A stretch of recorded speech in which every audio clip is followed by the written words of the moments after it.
Whether or not you're going to like Quantum of Solace absolutely depends on which angle you look at it. If you were like me and enjoyed the reboot to the Bond series in Casino Royale for its brooding dialogue, witty jokes, and intentional action, you're probably going to be disappointed Quantum doesn't follow suit. However, if you thought Casino Royale was a wasted effort, too caught up in its own blind focus of telling the Bond origin, well, you're going to be thrilled and amazed by this film. However, since I fall in the category of the inspired Casino Royale fan, take this review for what it is, a critique on what could have been rather than what was. Quantum is, unfortunately, a return to the testosterone-injected days of the past, but with a new and seemingly ripped-off Jason Bourne feel to the editing and cinematography. There are action scenes aplenty in this film, and they range from intense and fun to nauseating and laughable. I always thought that Bond was just a man with the impossibly best training known to England.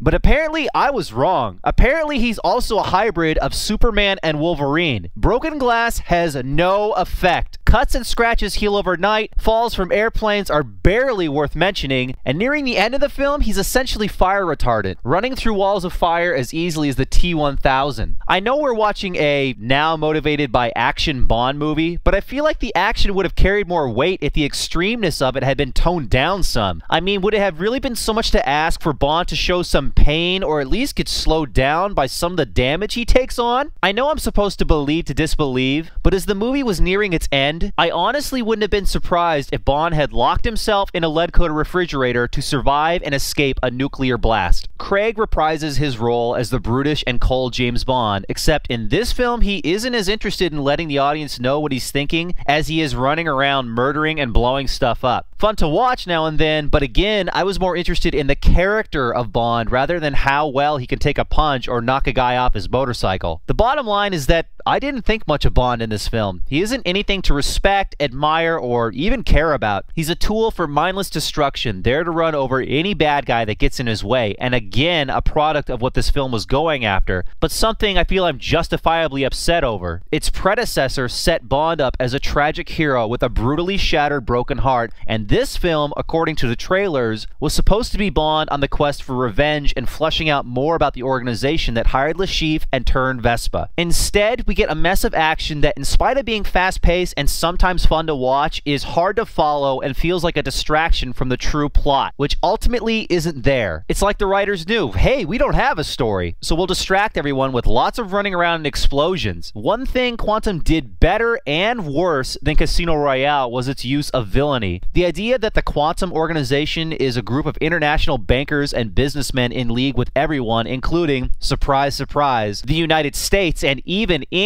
was a truly interesting idea. Just as the edges of good and evil were beginning to blur and make the story a bit more complicated with deeper levels, the movie remembered that it wasn't supposed to do that and instead spat out an underwhelming and self-conscious weasel for a main villain. Now let me ask you, which is more interesting? Bond fighting a group which essentially has no face, making the idea of trust laughable and the prospect of beating the organization impossible and more suitable for a super spy, or a guy that manipulates governments into selling land to him so he can make a dam and cause a drought? I know I'm simplifying Dominic Green's motives here, but it's really a waste. Remember, England is involved with Quantum. Why not have one of the villains be a fellow 00 agent? There's a plot twist. But back to the given baddie, can anyone honestly say they were intimidated or engaged by this character? Did you hate him because of what he was doing to Bond and the like, or simply because he was annoying? That's what I thought. Countless moments abound that left me either puzzled, annoyed, or wanting more. Bond's relationship with M, a staple in the previous film,